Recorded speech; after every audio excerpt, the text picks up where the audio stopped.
As Illinois prepares to legalize all forms of marijuana, Iowa lawmakers are trying to chart a complex course forward on medical marijuana. The state's current policy is viewed as one of the most restrictive in the U.S. The worst program in the country, frankly, and the worst legislation in the country. At the forefront of that fight is State Senator Joe Bolcom. The Iowa City Democrat has spent years pushing to broaden medical use of marijuana, only to see a bipartisan effort last winter be struck down by a governor's veto. I think she got discredited advice from the Medical Cannabis Board about lowering the THC that will be available to patients, and she took that advice. I hope that she'll do a little bit of independent homework. And it appears the governor has. It was informative, and it was, that's just part of doing the due diligence and looking at all aspects of the operation. Last month, Governor Reynolds took a personal tour of MedFarm, a Des Moines facility producing medical-grade marijuana products. But do you feel like she was trying to keep an open mind? I think she was. She asked a lot of good questions.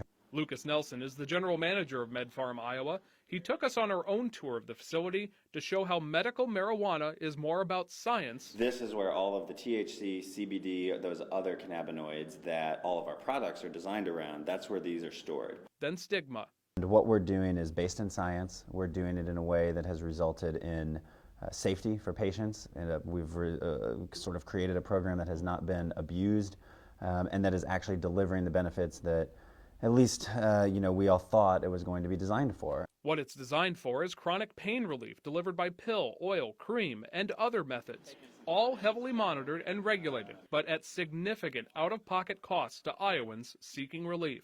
Not here to cure anything.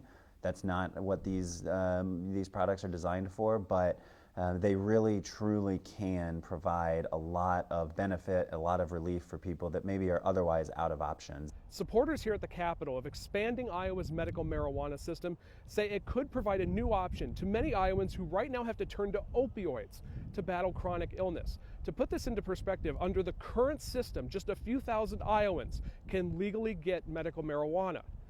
More than 600,000 Iowans have been prescribed opioids in the last year. So many patients in our dispensaries tell us that one of the biggest benefits they've seen is that they don't have that kind of cognitive impairment that you'll see with an opioid. While Nelson says that's great to see, he is still running a business, one he says cannot continue without a larger customer base. Long term, without some changes, I don't know that this program survives. There's a lot more Iowans that could be helped if we had a less bureaucratic, more effective program. I want to make sure that we're doing it in a rational, safe, compassionate manner. Republican Jack Whitfer, who will guide debate in the Senate, says federal laws preventing science from being considered puts politicians like him in a difficult position.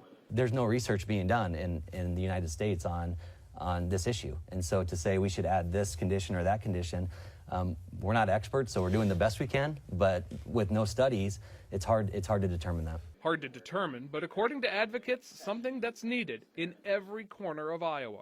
It's so important because it affects people in every single district. Every single lawmaker, regardless of party or chamber, has a constituent that could benefit from this program or maybe is in the program already. And because of that, that's why we think it's so important that every single lawmaker understand how this works and what's going on within the program and how we can make it survive. In Des Moines, Nick Weig, CBS 2 News.